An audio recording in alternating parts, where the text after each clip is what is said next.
Hello, good afternoon, ladies and gentlemen. My name is Enoch Andrew Taylor, and I'm delighted to welcome you all to our webinar with the theme Forensic Accounting and Digital Evidence in Modern Legal Practice. So, in today's business and legal environment, fraud and other suspicious activities have increasingly become sophisticated, making it well nigh impossible to be discovered by traditional investigations. Although Ghana has enabling legislations that govern digital evidence, which includes the Evidence Act 1975, NRCD 323, and the Electronic Transaction Act 2008, Act 772. There's still the need to effectively detect and address the benefits and challenges of forensic accounting and digital evidence in today's legal practice. So to guide us through this important conversation, we have our excellent panel of experts who are in the person of Mr. Kweku Maison, Mr. Isaac Kweku Maison, sorry, Mr. Collins Asante, and Mr. David Edututu. Together, our speakers will be exploring the intersection of finance, technology, and law in shaping modern legal practice. But before we begin, kindly drop all your questions in the chat box, and all questions will be responded to after the presentation by all the speakers. Without much ado, I would like to invite our first speaker, who is Mr. Isaac Kweku Maison, to share his insights on uncovering financial fraud through forensic accounting in legal disputes. I would like to give a brief introduction about Mr. Maison. Mr. Maison is a manager, forensic and financial crimes at Deloitte, Ghana, responsible for risk, regulatory, and forensic units. He has extensive hand-on experience in fraud, risk management and investigations, anti-money laundering and compliance review and investigations in Ghana and other African countries. His experience includes over 8 years as an auditor and investigator and head of a fraud management and investigation units of a leading commercial bank in Ghana. Mr. Maison, good afternoon.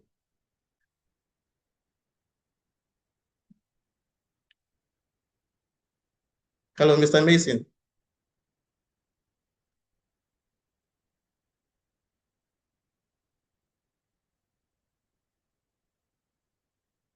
Hello, Mr. Maison. Good afternoon, Enoch. Sorry. Good afternoon, sir. I hope you are doing well. Very fine. I hope you are doing well too. We are doing great, by God's grace. So, Mr. Mason, you have the floor. Mr. Mason, our time is 25 minutes for your presentation. All right. Thank you very much. Thank you very much. Good luck. Thank you. So let me share my screen.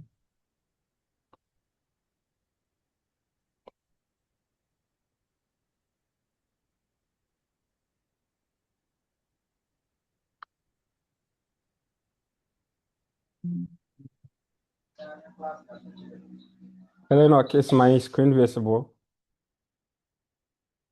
Yes, Mr. Mason. All right. Thank you, Enoch, for the introduction. And thank you, colleagues who are on the call. I believe this is going to help each and everyone on the call. And at the end of the presentation, you welcome questions from every participant. And The subject is about financial fraud, and fraud is a very broad topic. So there are a lot of experts on the call as well. So we welcome the suggestions and contributions of each and every colleague on the call. So we are talking about uncovering financial fraud through forensic accounting in legal disputes. So we are going to have a look at each of the terms: financial fraud, forensic accounting, legal disputes, some of the terminologies we are very much familiar with. Our time is short, so we will try to compress everything within the 25 minutes. But as I said, we welcome other questions, contributions, and suggestions at the end of the presentation. So we are going to look at forensic accounting. Then we look at the forensic accounting or investigation process. We look at forensic data analytics, and then the legal and the law enforcement support that the financial forensic accounting or forensic accountants provide in legal disputes.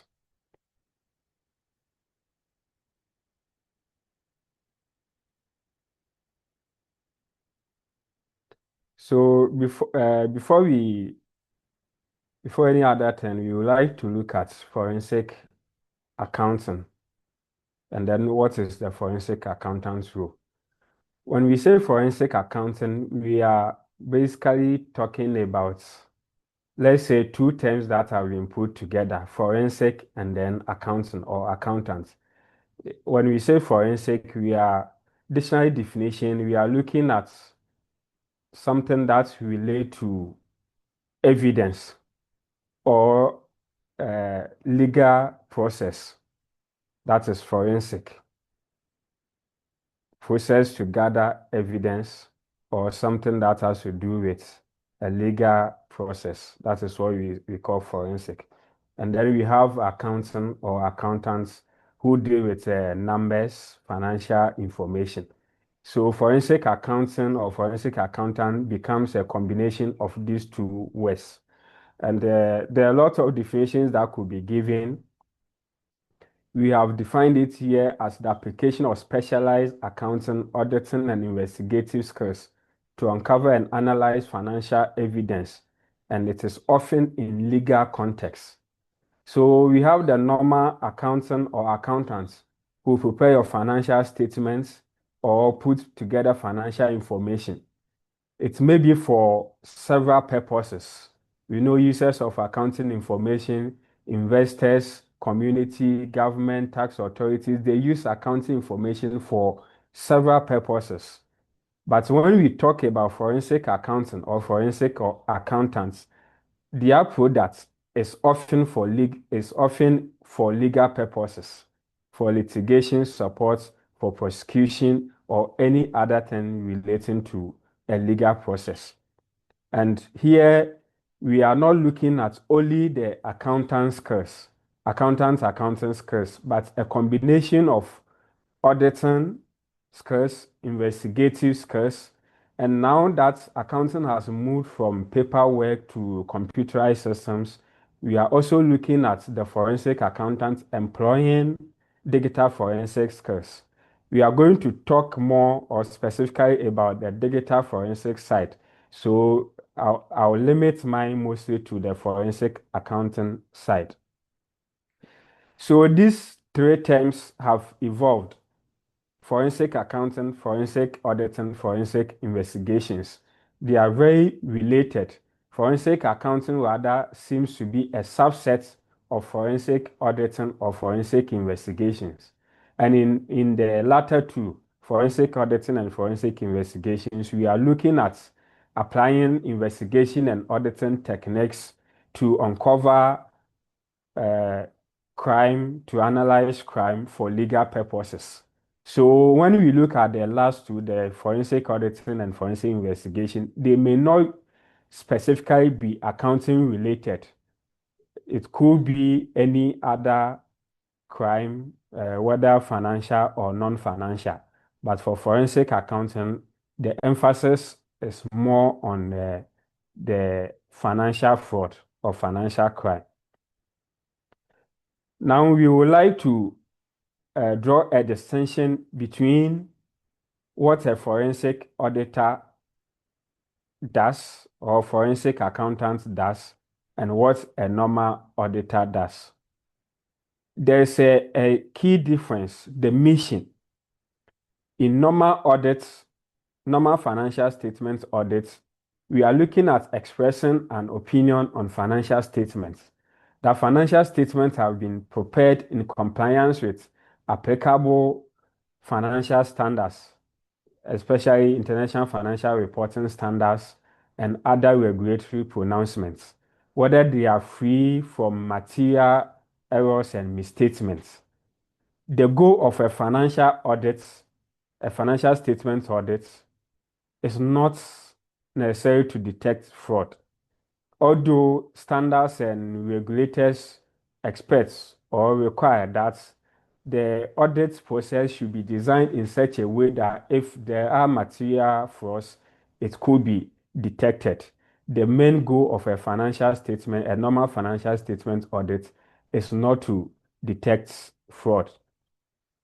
Forensic audit, on the other hand, has a key or a main purpose of trying to uncover and analyzing financial crime or fraud and then gathering evidence for legal purposes, whether for prosecution or other legal purposes, settlements, etc. So if we look at our general space in Ghana, especially at the public sector, sometimes you hear people talking about figures, alleged malpractices, and requesting for forensic audits, etc. Then you hear lay people talking, but you have an audit report, you have this, you have this. Why not go ahead to prosecute? Why not go ahead to take these actions? These are sometimes misplaced because during a financial statement audit, red flags may be raised, which may indicate that there's a potential fraud. But because the financial statement audit wasn't purposely to detect fraud, it gives you an indication. It raises red flags. It is the forensic auditor or forensic accountant who will come in and then conduct detailed analysis, collect evidences that are admissible in court, put the evidence together in the form of a report with all the exhibit appendices, put it in a proper report or a report that will be acceptable in legal settings, based on which an allegation of fraud or financial crime, etc., could be prosecuted. So that is how sometimes, let's say, some expectation gap or misunderstanding. There are forensic accountants whose roles are purposely to uncover financial fraud. In normal financial statement audits, sampling is used to scrutinize financial statement to detect whether there has been some errors or material misstatements. But in forensic audit or accounting, every issue matter, every single allegation of fraud matter. So we don't look just as like, we just don't look at materiality, but looking at the overall financial transaction to uncover any elements of fraud or financial impropriety. So forensic accountant's mission is basically to uncover the truths hidden in financial numbers. We don't express an opinion whether a financial statement meets certain standards, but whether fraud has happened and provide evidence for legal purpose or prosecution. So that is the difference between traditional accounting and then forensic auditing or accounting. The mindset of the forensic accountant is just to look at the numbers, whether they comply with regulation standards, etc. Forensic accountant's mindset is not just look at the numbers, but how the numbers are trying to tell a story. Is the story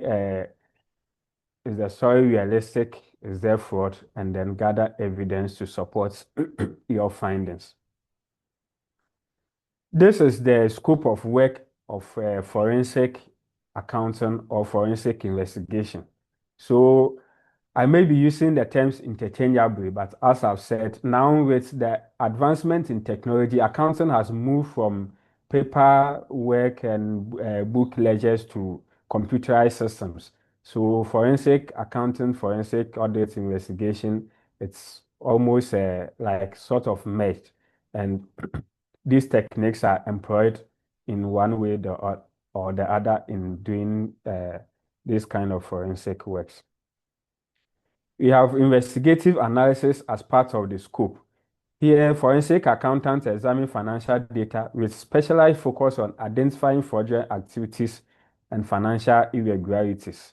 And then we have fraud detection, where the forensic accountant uncovers fraud such as embezzlements, accounting misconducts, conflict of interest, etc., money laundering. Not just uncover, but you quantify it. So it's not enough for a forensic accountant to say fraud has happened, but how much is the fraud? What is the impact of the fraud on the entity or the state or the government? Quantification is very important. Then, as I said, when you uncover and analyze fraud, you are going to use it possibly for prosecution when we talk about forensic. So what you have to do is to gather evidence, and the evidence must be in a manner that is acceptable to the courts. We are going to look at it in subsequent presentation, how to maintain a chain of custody over your evidence so that it will be admissible in courts or in any legal proceedings. So evidence gathering is key part of the forensic accountant's work. Forensic accountants provide expert testimony. So we have a financial transaction that may be so complex that's when a fraudster engages in such transactions, it is very difficult to understand and maybe explain to a judge. So this is where the forensic accountant's expertise comes in. After analyzing it, you're able to explain all the complexities in the financial information or the findings to the judges or the lawyers or whoever is involved in the proceedings. Forensic accountants also offer litigation supports, especially in asset tracing. So when fraud has occurred, where did the proceeds of the fraud go to?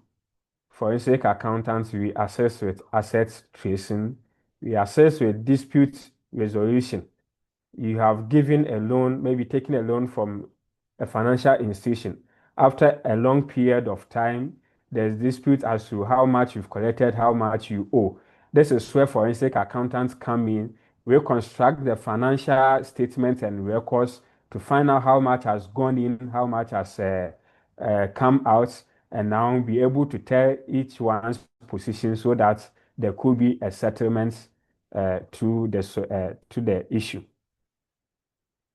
Forensic accountants also come in when there are mergers and acquisitions. When you want to acquire another entity, the entity might try to overvalue its assets or undervalue its liabilities. As a normal audit may not be able to uncover this. So forensic accountants come in to look at the valuation and others to settle the matter. And we also collaborate with law enforcement agencies. Now let's look at the key processes in forensic accounting. We have the initial assessment where the forensic accountant identifies a red flags, maybe through tipping off, and then plans the scope and the processes. Then the forensic accountant moves to in-depth data analytics, where you analyze the data, including expenses, revenue, assets, and liabilities, identify patterns, and reconstruct financial records. Then evidence gathering, which I said is a very key component, looking at email evidence, documents, conducting interviews, and asset tracing. And you put all this together in a report that is acceptable in a legal context. We look at forensic data analytics in forensic accounting. As I said, accounting is now more of system work. So we are looking at how data analytics is employed in forensic accounting. Data analytics is employed in transaction monitoring. So we have softwares that identify unusual transaction volumes or frequencies, or even narrations of transactions.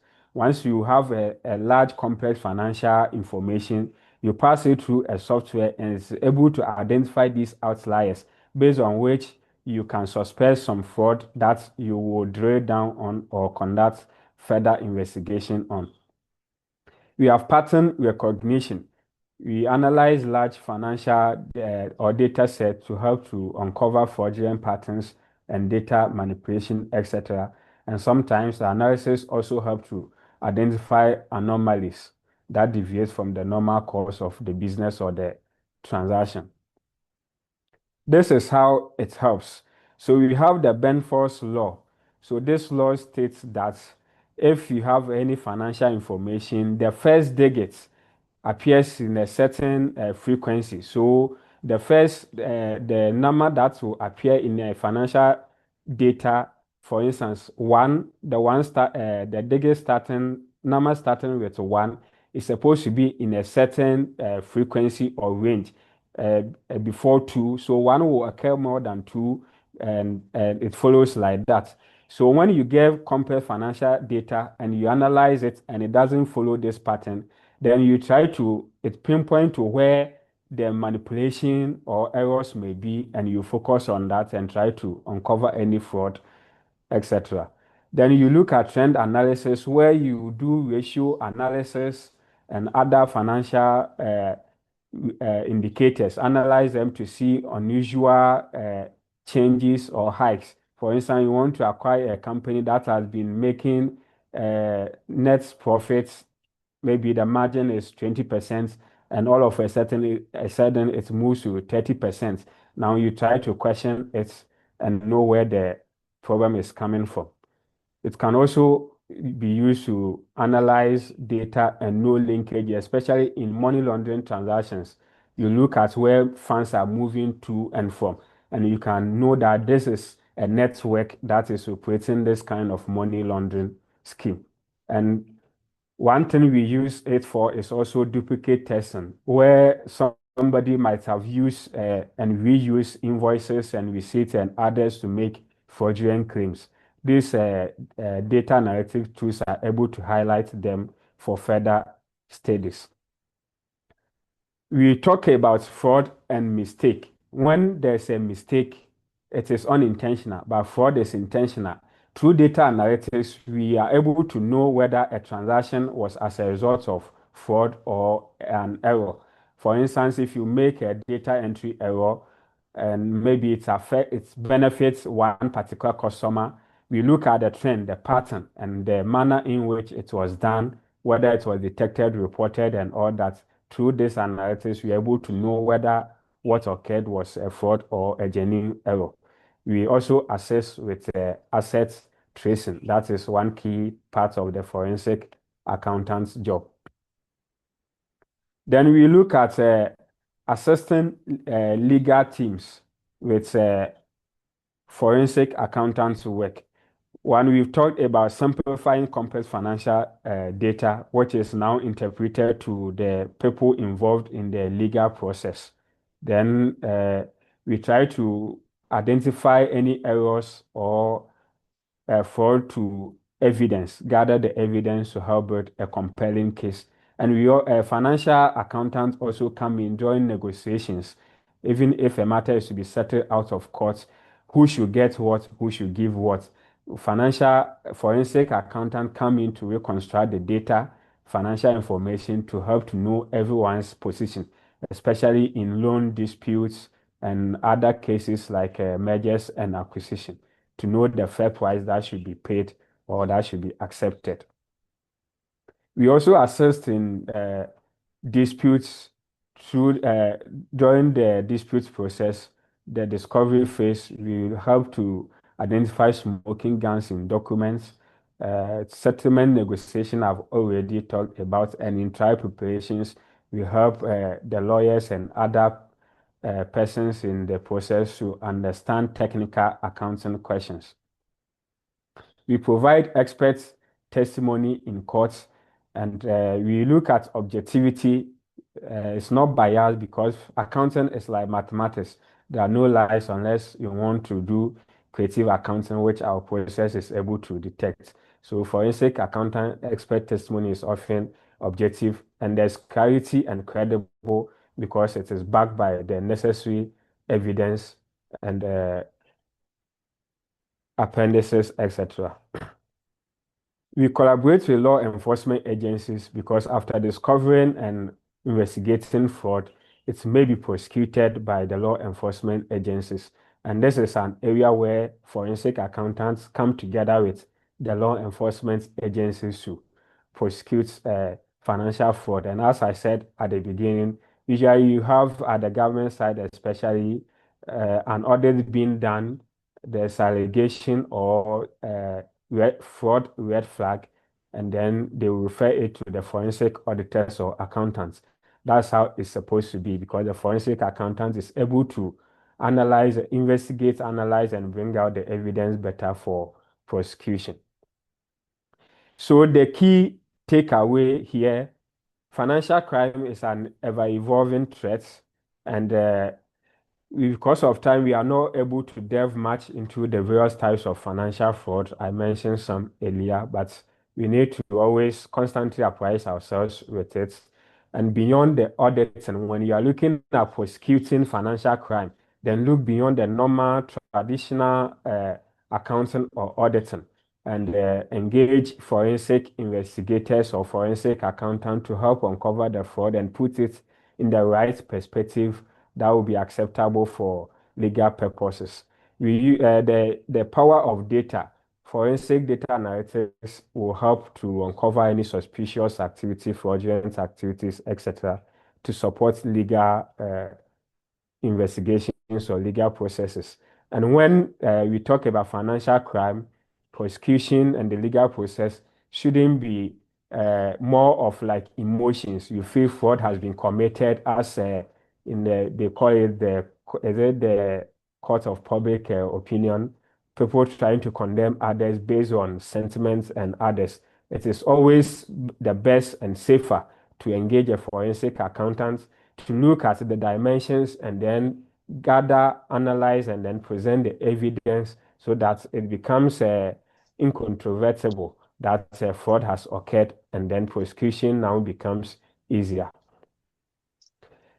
So this brings me to the end of my session. I hope I've been able to remain within the time. Thank you very much, Enoch, and thank you very much, my audience. Thank you very much, Mr. Mason. That was insightful presentation. Mr. Mason was more focused on forensic accounting. He noted that in forensic accounting, we do not look at materiality, but we look for every bit and pieces of information to detect fraud. Thank you, Mr. Mason, once again. Please, if you have any question, kindly drop your question in the chat box, and the relevant speaker would address it. Thank you very much. We would move now on to our second speaker, Mr. Collins Asante, who will be speaking to the topic of digital evidence in forensic investigations, the tools, the challenges, the best practices, and data protection. Mr. Collins Asante is a senior consultant of financial crime at Deloitte Ghana Risk Regulatory and Forensic Units. He specializes in digital forensics and e-discovery. He has over 6 years of professional experience delivering a range of services, including forensic investigation, e-discovery, forensic data analysis, compliance assessment, information risk management, revenue reconciliation audits, IT audits, and many more. Mr. Collins Asante, thank you very much for joining us today. We have 25 minutes for your presentation. Hello, Mr. Collins. Thank you, Enoch.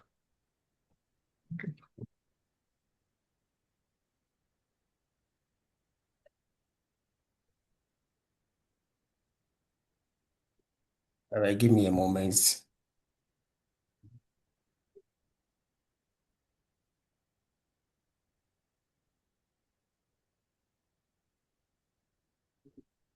All right.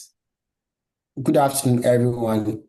I'm glad you are here today, standing on the front lines in the fight against financial crime.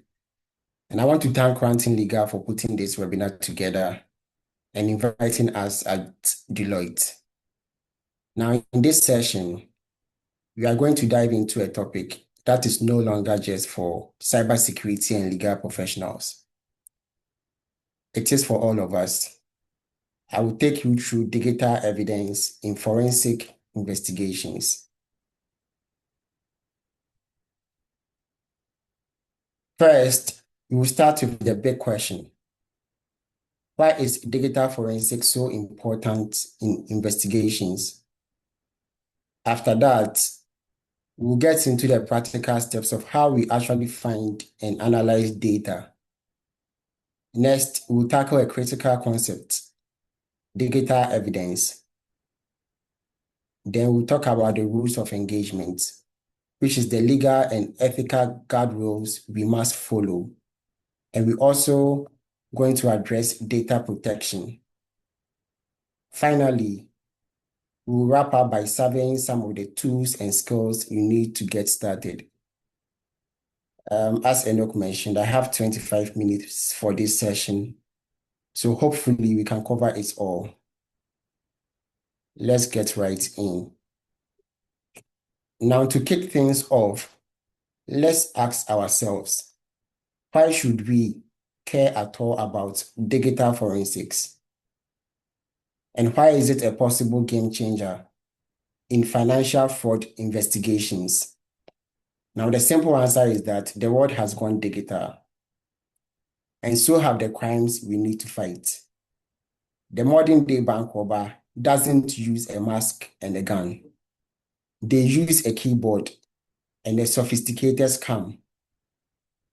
Now, let's get into the case for digital forensics.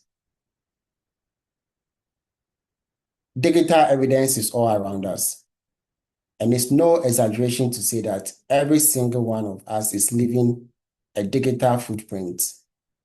Now think about it. Every selfie you take, your social media activities, more transaction and alerts, every customer KYC file, every email from a client, and even your internal chat messages creates a trail that can be retrieved, analyzed by the forensic analyst. For example, let's take a corporate fraud case where a client is suspected of money laundering. Now, an investigator can use the client's digital footprint to show they were transferring large sums of money late at night and then deleting emails related to those transactions. By the use of forensic techniques, we can uncover these footprints like the deleted emails. Now, when it comes to digital forensics, the main goal is attribution. Why? Because we need to connect a piece of digital evidence like a fraudulent wire transfer record or a manipulated spreadsheet to a specific person, a place, or a time. What we are trying to achieve here is we are connecting these digital breadcrumbs to tell a complete story and to come to the bottom of the truth. So where do we find all this digital evidence? We call it electronically stored information, or ESI for short. For any investigation, the first step is to create an ESI data map. It might sound complicated, but it starts with just a simple set of questions. First, you may want to ask, what kind of data do you have as an institution? think about all the different types of data that you deal with. For example, in a financial institution, you likely deal with transaction records, account opening forms, trade finance documents, emails, and internal audit reports. The second question will be, where is all that data stored? Is it on a desktop computer, a bank's central server, a cloud-based platform, or an employee's mobile phone? Third, who has access to this data? It's very important to understand who has access to the digital infrastructure, because in the case of a security incident, you have to know all the data owners. And finally, when should this data be kept or deleted? Now, having a clear policy on data retention is not only a smart business practice, but also a legal one, especially with regulatory requirements in the financial sector. You may face cases that will date back to 10 years ago, and you are going to need data from then to now to help with your case. And without a data retention policy in place, you don't have the data to build a solid case. It's as simple as that. Now let's look at some common sources of digital evidence. The focus here is on mobile device and some interesting stats. According to Statista, the number of global mobile phone users has reached 4.75 billion in 2025, and this represents over 70% of the world's population. Now, mobile devices are now at the center of financial activity. Think about mobile banking, fintech apps, and mobile money services.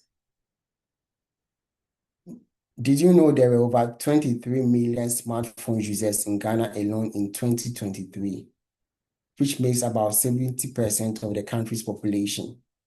And on average, a mobile phone user checks their phone 160 times a day, which represents over 5 hours a day interacting with their mobile devices. Just imagine the amount of data, messages, photos, and app usage that is generated every single minute. Now, let me chip in this recent case that I read. Now, this case involved a major banking fraud of over 300,000 cedis, which the alleged suspect, an NSP of a major bank, after illegally withdrawing the funds from a client's account, used multiple fake IDs and SIM cards to cash out the money and wire it through cryptocurrency. Now, what the investigators did were to acquire the core records and mobile phone data of the suspects and link them to the crime and the fraudulent Momo accounts. So it's no wonder that law enforcement agencies around the world are increasingly seizing mobile devices as a primary source of evidence. In 2022, over 10 million mobile devices were seized in the US alone to support investigations. Now, emails are also a massive source of digital evidence. Now, think about how many emails you send and receive every day. For me, I would say about 15 to 20 emails. Yours could be more or less. But now let's check the statistics. The global number is staggering. Over 376.5 billion emails are sent and received each day. Think about it. And with almost half of them being spam, often phishing emails. Email is a primary target for cyber criminals and a key place for investigators to start. Now, a great example of this is a business email compromise, or BEC, which is a major scam type in the financial industry. In a typical BEC case, a fraudster might impersonate a senior executive and email the finance team to request an urgent wire transfer to a fraudulent account. But then digital forensics can be used to trace the email headers, the sender's IP address, and the content of the email to prove it was a fraudulent request. There were also about 4.6 billion email users worldwide in 2024. And so it's safe to say that a significant portion of our personal and professional lives can be found in our inboxes. Now, of course, the list of evidence sources doesn't stop there. As you can see, the possibilities are a lot. We are talking about everything from the security camera footage on our buildings, in our offices, to call records from our mobile carriers, to audio and video recordings, and images found on devices or in the cloud. And of course, documents, your Excel sheets, your PDFs, browser data, GPS data are all possible evidence gold mine for us as investigators. And all these sources can be used to reconstruct a sequence of events and build a comprehensive case. Now, the key takeaway here is that in today's world, nearly everything that we do leaves a digital trail. And that is a good news for us as investigators, because there's always the opportunity to leverage digital evidence in your legal proceedings or workplace investigations. But then the bad news is the volume of data to sift through keeps increasing, which is one major challenge because it puts constraints on limited resources and can prolong the time to solve a case, since we often have a lot of data to review. But then we are going to look at more of these challenges in the next slide. All right. Applying digital forensics isn't easy. It comes with its own challenges. And there are 4 major hurdles we need to overcome. First, we have to overcome technical challenges, such as the growing rate of technology and sophistication of cyber attacks. Today, there is blockchain and cryptocurrency, which helps cyber criminals to anonymize fraudulent transactions. Also, we have artificial intelligence like Gen AI, which allow fraudsters to craft convincing phishing emails. Gone were the days where you could just spot a phishing email because of a bad grammar. But right now, because of Gen AI, these fraudsters who might not even have been in the school before can craft very convincing and compelling emails. AI can also be used to impersonate and dupe unsuspecting victims through deepfakes. Now, the second challenge is legal challenges, which involve legal, ethical, and privacy concerns. We need to make sure we are not violating anyone's privacy or breaking the law in our effort to find evidence. And it's a balancing act, it's not easy. Third, we face resource challenges. Now, building an in-house forensic team and a forensic lab together with the training is not cheap. And if you want to outsource to firms like Deloitte, while being cost effective, that also is not cheap. Finally, there are time challenges, as we often have to work around the clock as investigators to solve time-sensitive cases. But notwithstanding, as we get to appreciate these challenges, we can build a strong plan to mitigate them, which we are going to look at in the next section. Okay. Data acquisition and analysis. I call this part the fun part because This is where we get our hands dirty as investigators and actually start looking for data evidence. Now, before you touch a single evidence or device, you need a plan, which is going to help you mitigate the challenges we discussed earlier. As a forensic investigator, you need to create a strategy that will enable you to conduct an efficient investigation. You need to have a pre-investigation, understand the case information, understanding decision, preservation of evidence, analysis and reporting your findings. Our evidence collection is also a systematic process of capturing data evidence from various. You will see elements of what we look at in the strategy here as well. One thing you need to know about data evidence is that it's very volatile. And so you need to be very careful of how you handle it, because the slightest mishandling can affect the investigation. After the data has been acquired or collected, we move to the analysis phase. Now, in analysis, we are trying to piece a puzzle together. And our goal is to answer these questions: who, what, when, where, how. And then finally, we try to connect those data points together.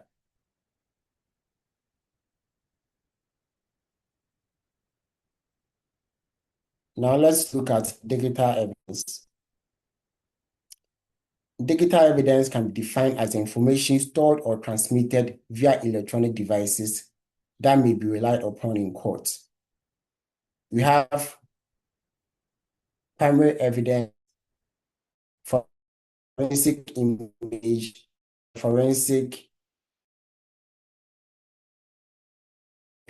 Now, one rule is that as an investigator, you never work on the original copy or the primary evidence. You always work on the working copy or the forensic images, because you cannot contaminate your primary source or the original evidence. Now, there are rules of evidence, which is authentic, reliable, complete, and believable. Authentic means that it can be tied to the incident in a relevant way to prove something. Now, reliable means the techniques used and evidence collected must not cut out on the authenticity of evidence. And admissible means data evidence must conform to a series of laws and rules that ensure it is acceptable to the court. It must be complete and believable. These are the best practices. Facilitation of storage of evidence by allowing access to primary evidence storage locations, providing remote assistance when requested, compliance to set out procedures, having a full awareness of the legal requirements and jurisdictions, and then be accountable, maintaining enough custody to be discussed by the next facilitator.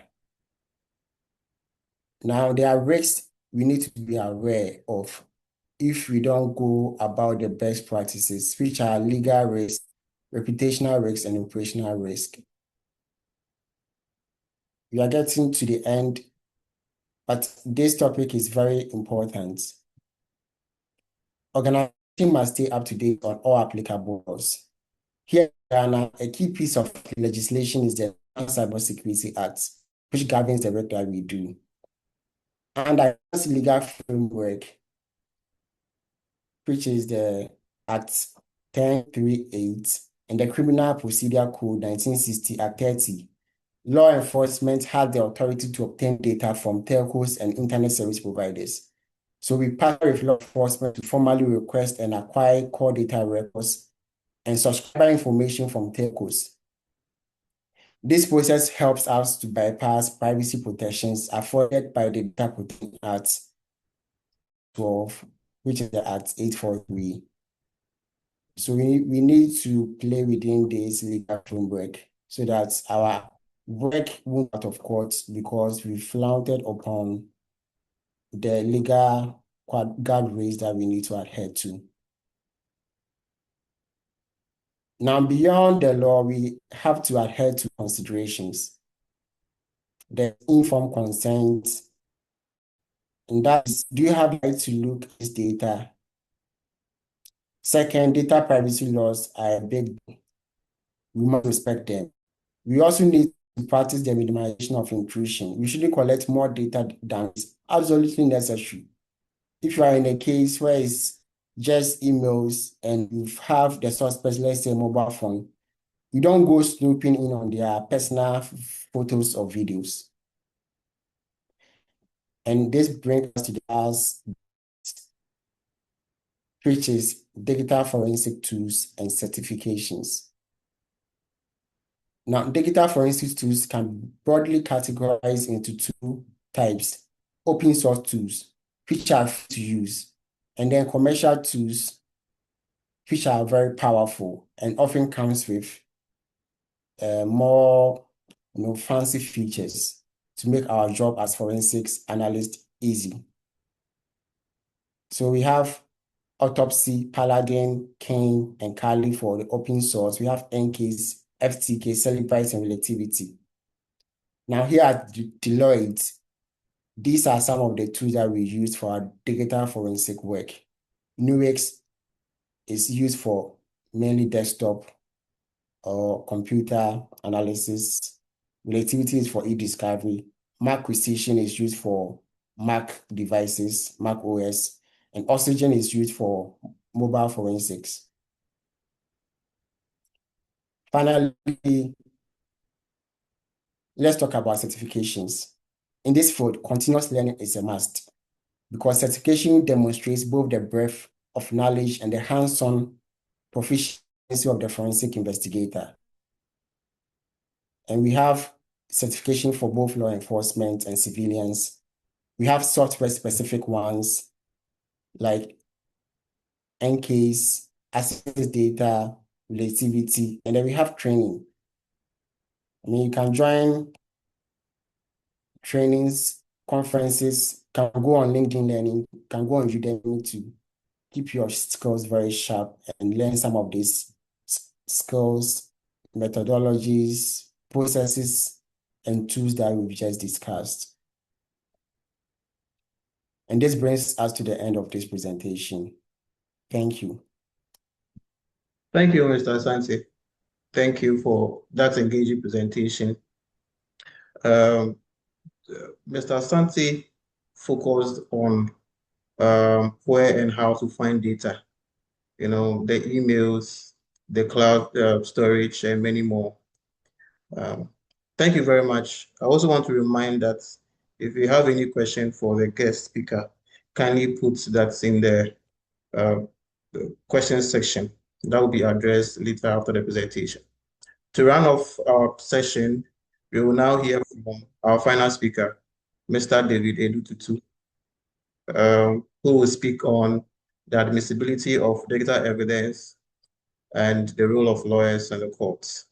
Mr. David is a partner in ENS Africa, Commercial Dispute Resolution Team in Ghana, Africa, with over 12 years post-qualification experience. He specializes in high-value corporate and commercial dispute, arbitration, negotiated settlement, insolvency and restructuring, shipping and maritime law, and anti-bribery and corruption investigations. He is recognized by the Legal 500, EMEA, and Chambers Global as one of Ghana's leading dispute resolution lawyers, and also serves as guest lecturer at University of Ghana's LLM MA Corporate and Commercial Law Program. Mr. David, over to you. We have 25 minutes for your presentation. Thank you very much. Thank you, Enoch, and good afternoon, everyone. Let me just quickly correct the point about the Legal 500 ranking. The rankings are in several stages, but I am nowhere near one of the best lawyers in Ghana. Right. Thank you very much. Let me just correct that quickly before I start to look like I'm arrogating certain I understand you. Thank you very much. things to myself. Thank you for this opportunity, and thank you to Granting for doing this. It's not usual that a law firm will do something like this and invite a lawyer from another law firm, but we have a good relationship with Granting. I'm talking about ANS Africa, so I'm happy to be here. Forgive me, I'm having technological challenges. I can't seem to see how to load my slides or share my slide with the rest of the team. So I may have to do this without showing the slides. I can share the slides with the granting team after, so they can share it with everybody else. So please forgive me for that.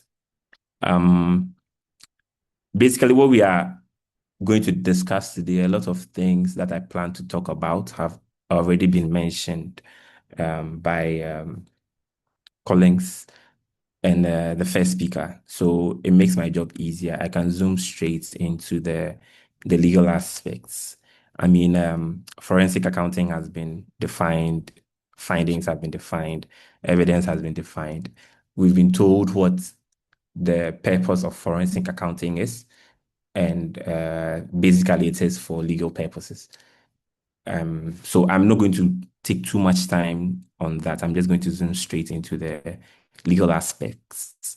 I would treat this from the point of view of admission of evidence generally, because many of the principles that apply to admission of evidence generally also apply. In fact, all of the principles apply to admission of digital evidence.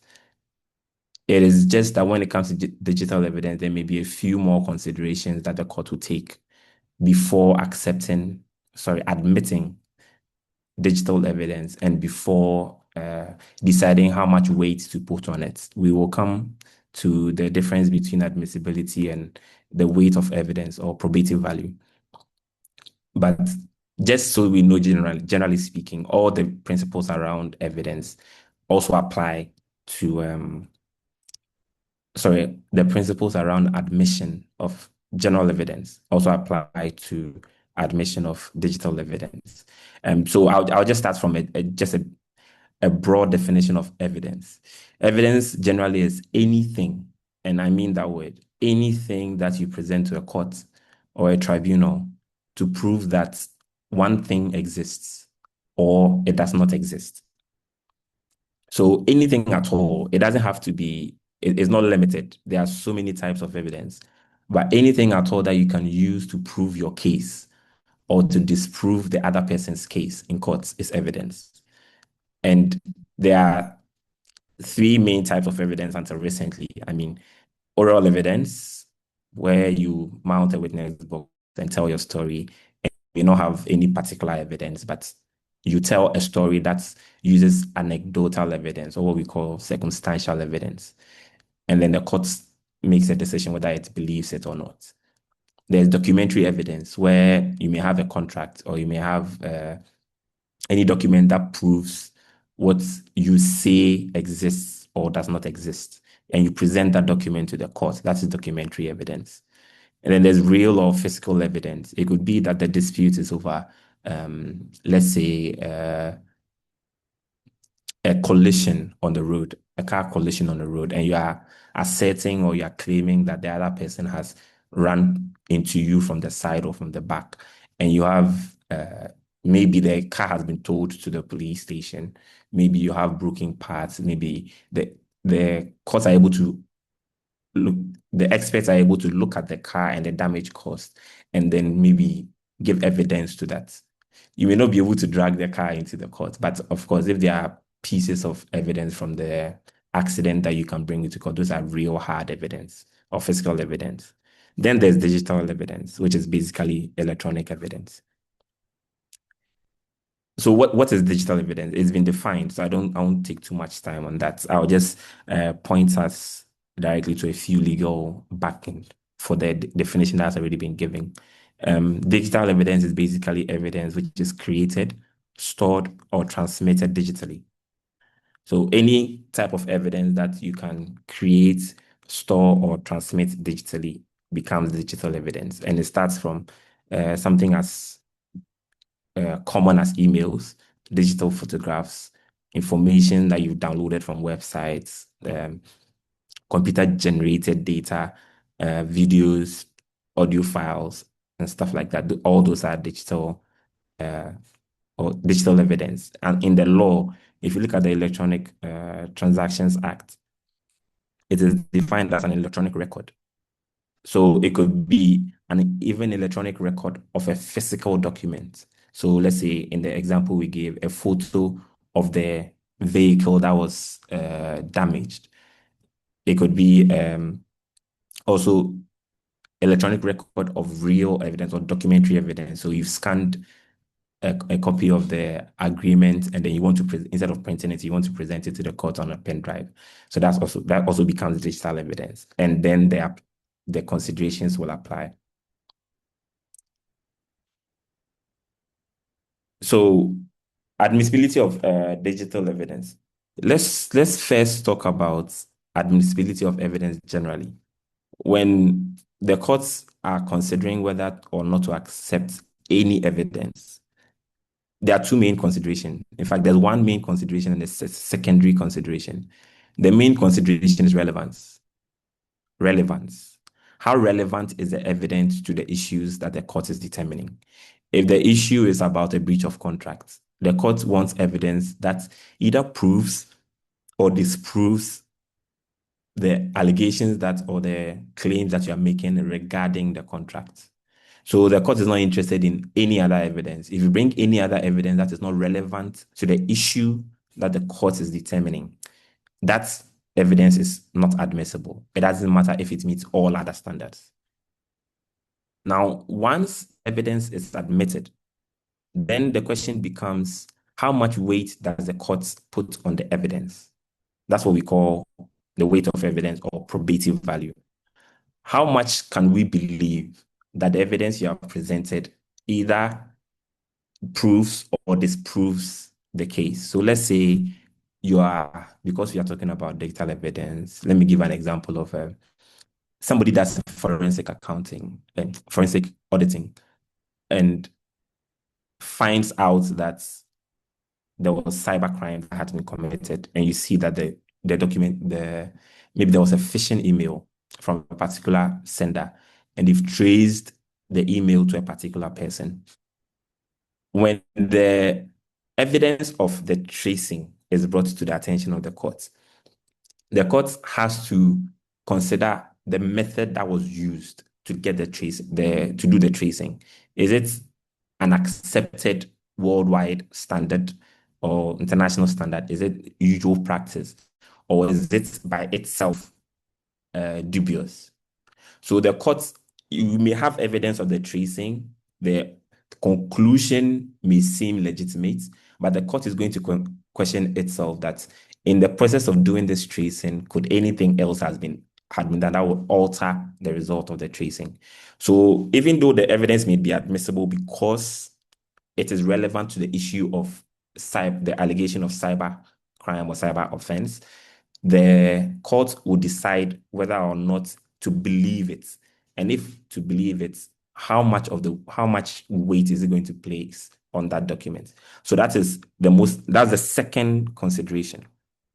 So usually these are the two considerations that these are the two things that the court balances: relevance, probative value. But there are also other times that the court would generally disregard evidence which may be admissible and may have probative value, but the court will say, I will not admit it. And an example is if you are presenting the evidence too late in the day. So let's say we've gone through a full trial, we've called witnesses, we've finished writing written submissions. The court is about to give a ruling, and on the morning of the ruling, you apply to the court for permission to bring new evidence or additional evidence. The court may say, you know what, it's too late in the day. This is undue delay. You've taken too long to bring this evidence. Unless, of course, you can convince the court that the evidence was not in your custody or you couldn't have access to it. But usually, the undue delay that the new evidence will bring may cause the court to say, I'm not admitting it, even though ordinarily the evidence could have been admitted. sometimes unfair prejudice or confusion of issues. An example I can always think about is if two parties are disputing over a debt and they enter into settlement discussions and one party makes a compromise for the purposes of settlement and the settlement fails. If they return to court and one party decides to bring evidence of the admissions made in the settlement discussions, the court has the right to say, no, I'm not going to admit it because it will unfairly prejudice the other party. Apart from the fact that the law disallows evidence of information you've obtained through settlement, the court can also say it is going to cause unfair prejudice. So if the court thinks the evidence will cause unfair prejudice, that's another reason to say no. And evidence that is procured in breach of a constitutional or statutory right. Previously, the position that Ghanaian courts took following the common law doctrine was that it doesn't matter how the evidence is obtained, even if you steal it. That used to be the old common law position and it was adopted for a while in Ghana. But after the 1992 Constitution and the entrenchment of fundamental human rights and also some statutory protections, especially around, Collins talked about data protection, which is key. If you obtain evidence illegally or unconstitutionally, the court has a discretion to say, even though the evidence is relevant, I am not going to accept it. But it's not a hard and fast rule. It's a case-by-case principle that the courts basis, that the courts do this. The courts will look at what is how do I balance the interest of the person whose rights have been infringed, and for instance, the commission of a crime or the breach of a contract. If for something as grievous as maybe murder or treason, and certain messages are found on somebody's phone, which suggests that the person is planning an act of treason, the court may overlook the constitutional breach and say, I will admit the evidence. But if it's not as grave, the interest of the public or the interest of admitting the evidence, the court may say no. So those are some of the things. And I take pains to go through this because all these things also apply to digital evidence. So when you're doing the forensic auditing or you're doing the forensic accounting, you must have these things at the back of your mind, that if you use illegal means or unconstitutional means to get data or to get information, that information may not be admitted, even if the information is accurate. Now, I'd like to talk about some of the additional things that the courts look at when it comes to admission of digital evidence specifically. And you can find this in the Electronic Transactions Act, Section 7, subsection 2. I'll run through them quickly. One, how is the evidence generated, displayed, stored, or communicated? Two, what is the integrity of the information and how is the integrity maintained? Two, how was the originator of the digital evidence identified, or any other matters? So basically, the court is looking at the integrity of the information, because digital evidence is such that it can be easily manipulated or easily made to say one thing when it is not, especially in these days of AI, where people can be made to say things that they haven't said or put in certain positions that they haven't been. The court will look at the integrity of the document. So you can't say unlike, because the court also pay attention to integrity. But especially for digital evidence, the court is careful when it comes to the weight to be put on digital evidence to be sure that the evidence has some sort of integrity or credibility before admitting it and making use of it.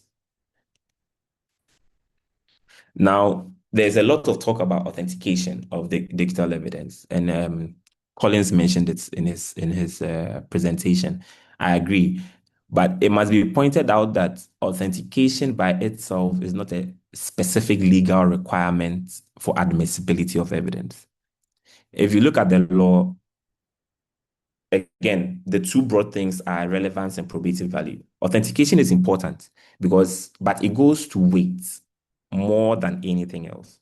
Unless the law that you talk about, or the law that allows you to present a particular evidence or requires you to present a particular evidence, makes authentication a requirement or a precondition to admissibility.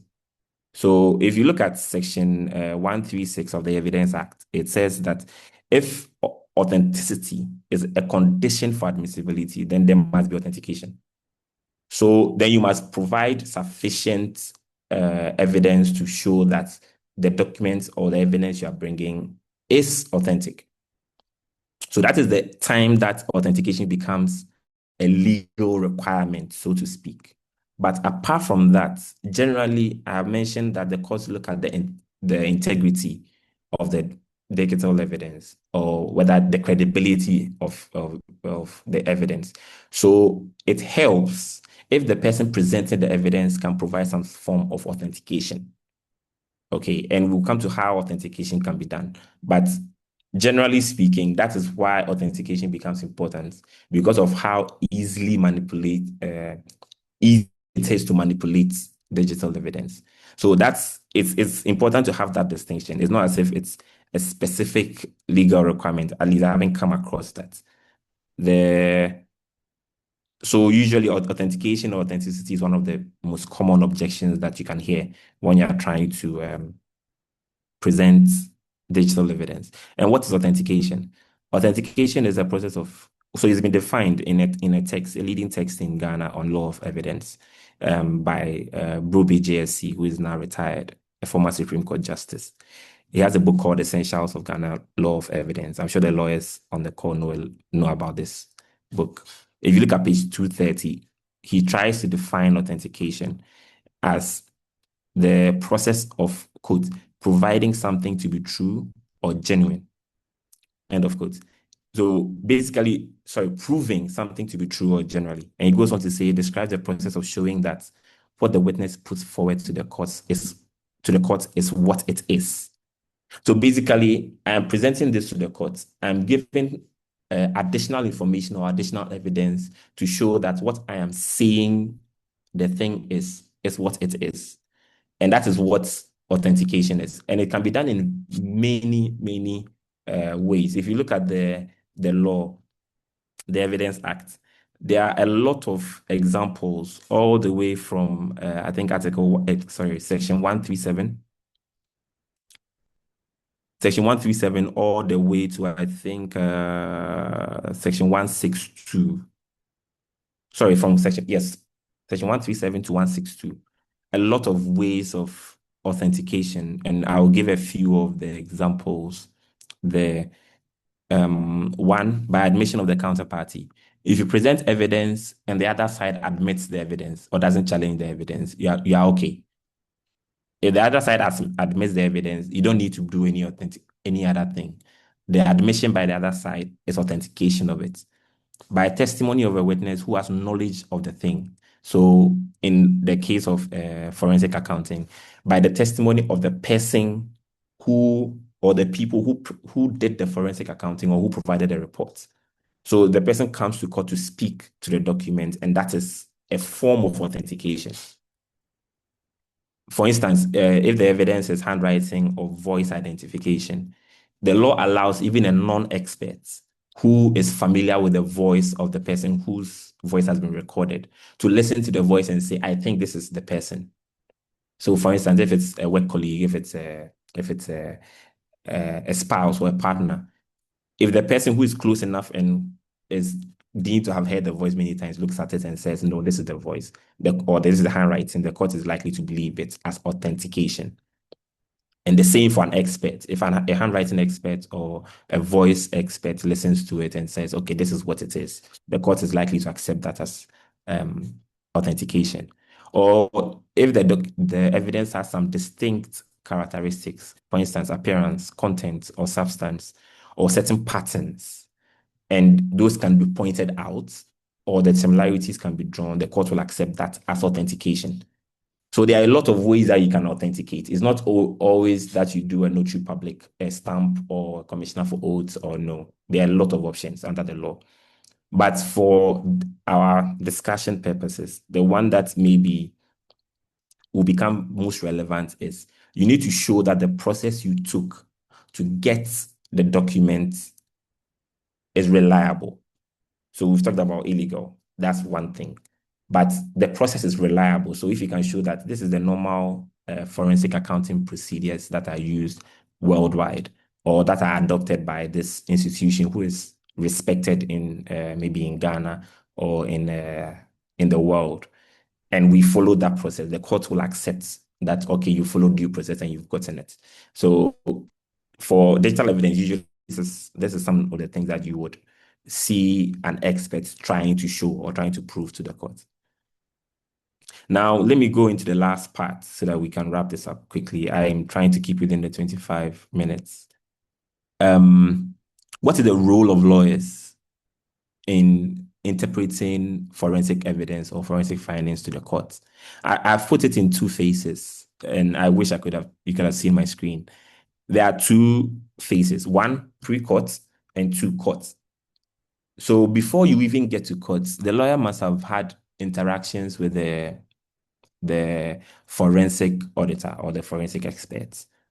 You must have discussions. Most of the forensic experts already know what the legal requirements are, so you don't need to do a lot of work. But you must have agreements on the admissibility of the evidence, the process that is being used to obtain the evidence, the manner in which the evidence will be kept before court, and even the chain of custody. If the evidence is not going to be kept in the clouds or online or somewhere that is credible, and it's going to be kept by physical placement in maybe a folder or something, how do we show to the court that this couldn't have been tampered with between when it was created and when it was presented to court? So chain of custody is very, very, very important. We've talked about the process, so the methodological validity. Also, the competence of the experts involved is also important, because if the auditing or the accounting is done by somebody who doesn't have expertise, that can be one of the grounds of challenge. And the courts will listen to it if the expertise of the person doing the thing is brought into question. So when you hear, when you are in court and you're seeing an expert, you see that the lawyer presenting the expert will first tout the credentials of the expert, just to tell the court that this is somebody who knows what he or she is doing. Comprehensibility is another thing. You may have put the findings together, but does it make sense to the ordinary man?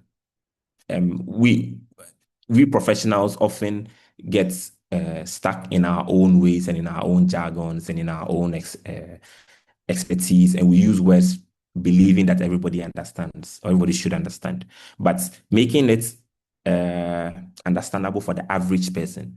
In Ghana, it may not be, it's not always the case that you have a jury. It's only for very specific offenses. But you must understand that the judge, as far as the accounting is concerned, may also be a lay person, maybe just a lawyer. So you must bring it in a manner that the judge will read and understand. And that is also very critical. And another thing, we've talked about how you document how you document the evidence, how you keep it. One thing that's also very important is if your findings are not 100%, and this is something that practically a lot of experts do not do. If there's room for doubt, if there's a shade, let's say you are only 80% sure based on what you have seen or what you have reviewed, it is important to state that in your report. Let the judge know that there's a margin for error. It builds your credibility, and it also tells the judge the window of error that is likely to go on with the evidence. You don't wait for the other side to come and punch the holes. It is important that you quantify the uncertainty and you let the judge know way beforehand. So the judge, it boosts your credibility, because you're not trying to put a position out there by all means, but also it tells the judge that you are being objective as an expert and not just pushing a narrative that maybe one party has paid you to push. Another thing which is also critical is preparation for testimony. Every lawyer's style in court is different when it comes to testimony and cross-examination. Oh, sorry, examination and cross-examination. So you must prepare. If you speak to your lawyer may have already encountered the opponent's lawyer. The lawyer will tell you the style and what to expect so that you are not caught unawares when you are in the box presenting the evidence. And the last thing, what do you do when you're in court? Like, what is the role of the lawyer? The lawyer should be able to translate the information to the trial fact. These days, we file witness statements. You may be able to file an expert statement, but in a witness statement or in the expert report, the lawyer must be able to review it and make sure that it is communicating the information in the way that the lawyer is strategically presenting the case or strategically presenting the evidence. So you don't tweak it, you don't put any falsehoods, but you make sure that it highlights or it emphasizes the parts of the evidence that you want it to emphasize. And then you prepare for cross-examination. So a lawyer who sits in court for an opponent's lawyer to cross-examine must be very sharp and alert and be able to raise objections where possible. But in all of this, the lawyer must remember that apart from your duty to the client, you also owe a duty to the court. So you have to observe ethical stewardship and make sure that you are not just bending over the law or the facts just to suit your client's case as well. So in a nutshell, those are the things that I wanted to talk about. I'll stop here. I noticed I'm just 2 minutes over time. And if there are any questions, we'll take them.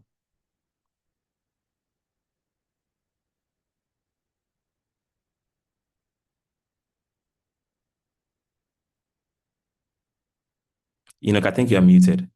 Thank you, David. Thank you for the insightful presentation. We are happy. Thank you very much. I would allow our participants to also have the favor to ask their questions. Please, if you have any question for any of the guest speakers, kindly put that in the question session so that they will attempt all your questions for you. Thank you very much. I think someone has asked a question. Jesse is asking that what are the biggest challenges you face in uncovering hidden fraud, especially in cases where sophisticated methods like offshore accounts or cryptocurrency are involved? So I'll leave this to the first and second speakers to address this question. So, Mr. Mason. Okay, thank you, Enoch. So I'll first start by saying fraud in any form, the perpetrators intend to hide it. So fraud always is designed by the perpetrators to be hidden. Nobody wants you to uncover what they are doing fraudulently. So it's the task of the forensic accountant or investigator to uncover them. And usually there may be some challenges, as Jesse is trying to say. Generally, we have the issue of weak controls, especially for us that deal with forensic accounting, forensic investigation. For instance, your clients, you come and engage the forensic accountants, let's say supermarket or any sales firm. Your employee has misappropriated the proceeds of the sales. As a forensic accountant, our job is to come and then try to confirm whether the fraud has happened, quantify it, and then gather evidence. But if there's a type of a client, maybe you don't keep records of how much stock you have bought or brought in, you don't have receipts. When you sell to customers, you don't have receipt. Even if you have receipt, the receipts are not tracked. You don't know how many receipts you have issued in the system, so people can issue their own receipt. When those things happen, reconstructing the financial statement becomes difficult. If maybe you have the system to track what you have brought in, Now we can analyze it and know that, okay, you brought in this is what is left, so this quantity should have been sold. We can compare it with the sales you have received to know that, okay, this part is missing. So where the control processes are not set right initially, it presents a challenge. It's one of the biggest challenges in the forensic accounting work. And so usually we preach more of the proactive fraud solution instead of maybe waiting for the fraud to happen and then bringing in the forensic accountant to uncover it. We have what we call the fraud risk assessment, where you bring the forensic accountant and other fraud experts. We come in and then we try to look at your processes, the loopholes, and how you can mend them. For instance, we have the digital forensic team may talk about digital evidence. If you are a corporate body, if there's a data theft, your employees, for instance, are stealing your data. If you don't have data leak prevention systems in place, it may not be able to get some of this evidence and put in place so that the time you bring in the expert, they'll be able to know where the leakage was coming from. So what we preach is that you set the system right, bring in the expert to come and look at some of these controls and implement them. Another challenge is data. Our part of the world, getting data is often difficult. Even when the data is available with an institution, you get a court order and all that, and then getting it is still a problem. And then with the data, aside accessibility, we also have the privacy issue, where, as the digital forensic person mentioned, in gathering the forensic evidence or data, you don't want to pry into someone's privacy. So sometimes there's a juncture where what you want to do and then a person's privacy meets and it becomes delicate. But as professional, you want to do the job so that you don't infringe on someone's privacy. So that is also another issue. But talking about maybe where the jurisdiction and others come in, then you introduce another complexity about secrecy. Some jurisdiction they don't share information easily like that. So it boils down to the issue of data. So what we do, as I mentioned earlier, is that even though you may say you are engaging a forensic accountant or auditor, what you do is that you don't bring in only a forensic accountant. So any forensic accounting job that we do, we have experts like my colleague who is into digital forensic. We have a corporate intelligence team and other members. So if there's difficulty with accessing data, maybe the data has been deleted or whatever, the digital forensic team will come in and try to recover what has been deleted. If you are trying to hide your assets somewhere in another jurisdiction, we have the corporate intelligence team that will try to look at tracing the assets. And we also use our network, Deloitte's network in other jurisdictions to try to help with assets tracing and all that. So it is not always the case that is the forensic accountant looking to uncover fraud. We employ other expertise within our team to help make the investigations easier. So these are some of the few challenges we have and how we overcome them. I don't know if my other colleagues will want to add to that. Thank you. Thanks Thank you. so much. Thanks so much. Collins, do you have anything to add to that? Okay, so the cryptocurrency bit, I would like to add something to it. Yes, it's very difficult trying to uncover transactions that have been, being completed or have been sift through crypto decentralized exchange platforms. Because one thing about crypto is even though the blockchain is transparent, I mean, you can see every transaction, but then there's a level of anonymity. It's difficult to pinpoints that person A made transaction A. That's where the anonymity comes in. So that's one challenge. And also one other challenge I think Isaac has already mentioned, that's the jurisdictional issues. Because cryptocurrency is on a blockchain, it's decentralized, and so transactions can cross borders within seconds, making cooperation and enforcing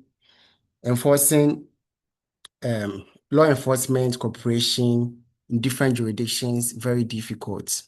Because as Isaac mentioned, some jurisdictions, they have some form of expectation of privacy. They don't allow you to deep into people's transactions. That's why people have offshore accounts, like the Bermuda, the Cayman Islands, and those places. So these are some of the issues when it comes to cryptocurrency transactions. But then there are tools like chain analysis, which can be used to do some level of blockchain analysis to follow the flow and patterns of transactions. So that's something I would like to add. Thank you, Mr. Santi. Few more questions. Another question from Edwin. That given the rapid evolution of digital technologies, technologies, are current legal frameworks and court processes agile enough to handle emerging forms of digital evidence effectively? I would like to throw this question to counsel to address it. Mr. David. Yes, Enoch.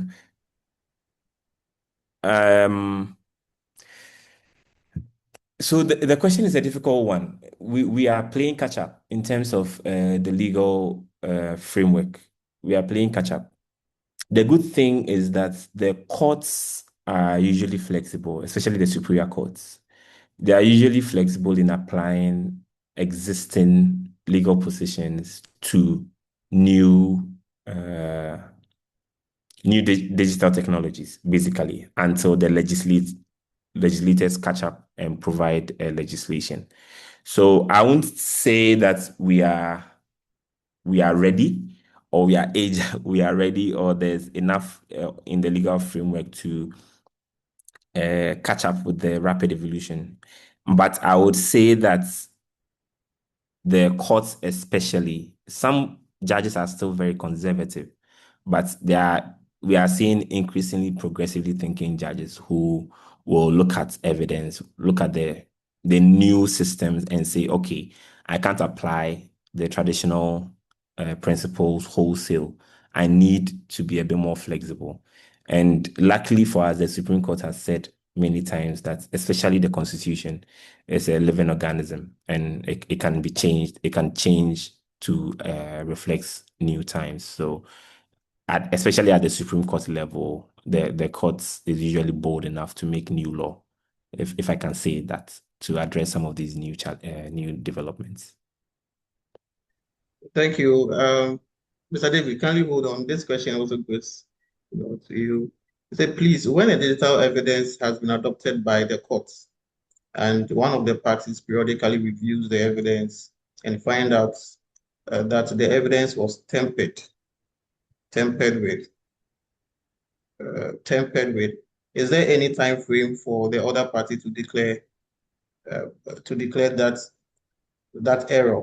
Let's say after adoption of evidence by the courts, the other party in the suit reviews the evidence after 6 months and discovers an error. Is that party at liberty to bring the authenticity of the evidence back to courts, or the 6 month period wouldn't allow that person to do so? So there isn't a time frame. You can't say 6 months or 3 months or 4 months. In practice, this is how it works in practice. So A and B are in court disputing over an issue. A presents its evidence. We call it witness statements.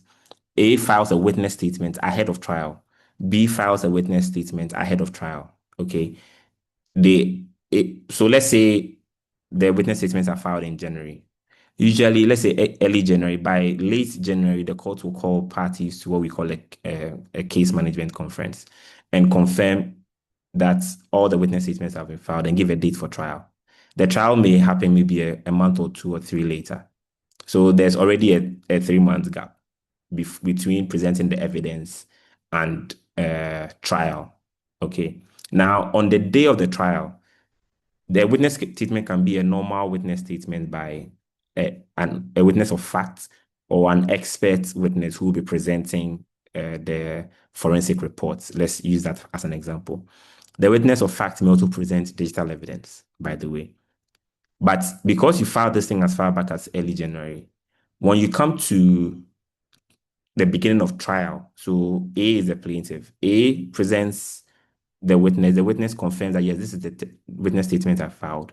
Then B is given a chance to challenge the witness statement or raise any objections to admissibility, especially. That is the moment that you need to raise your objection. Okay. By that time, you would have had the documents for, let's say, a month or 2, and presumably you would have reviewed it. So the principle is that if you don't raise an objection there, usually the court will not take an objection down the line.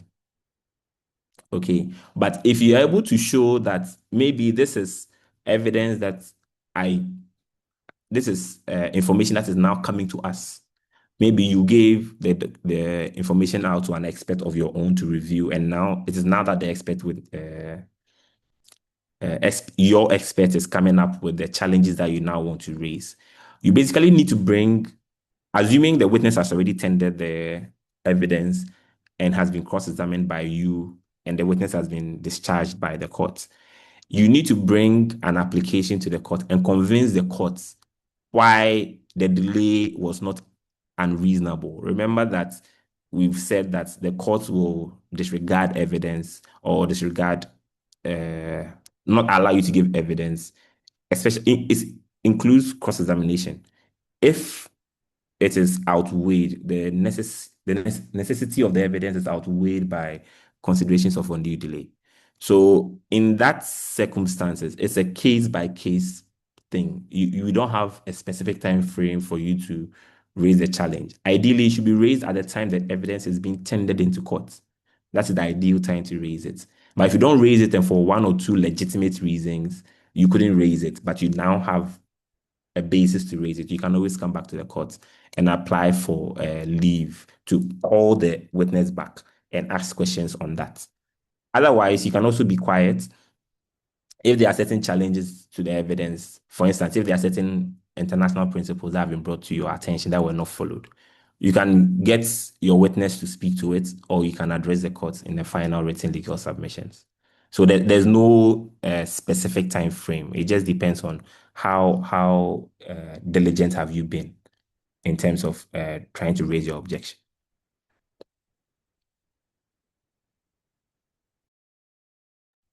Thank you, David. Thank you very much. Thank you. Mr. Okra, I hope your question has been answered. I want to remind our participants that this session is recorded and will be uploaded on our YouTube channel, Granted and Granted. So you can further go on YouTube to access it. And also the slides will be shared to us. And our speakers, we would need a slides. So kindly share your slides with us. And then we also share with anybody who's interested to also have a further reading. So on behalf of I've just done that. I've just done that. Okay, thank you very much. We'll be grateful. On behalf of Granting and Granting Legal Advisors, I would like to sincerely thank all of our distinguished panelists and participants for making today's webinar a success.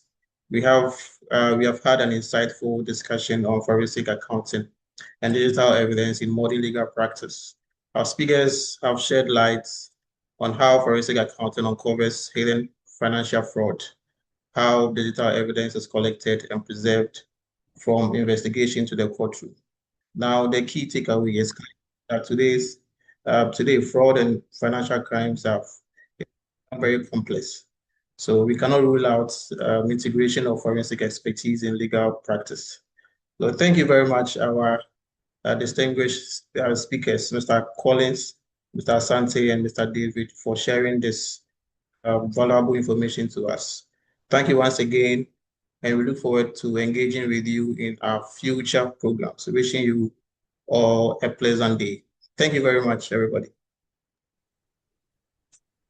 Thank you very much, Enoch. Thank you, Enoch. Thank you, Clancy and Clancy team, for the opportunity. And thank you to all. Thank you. I agree with Isaac. This was a good one. Thank you.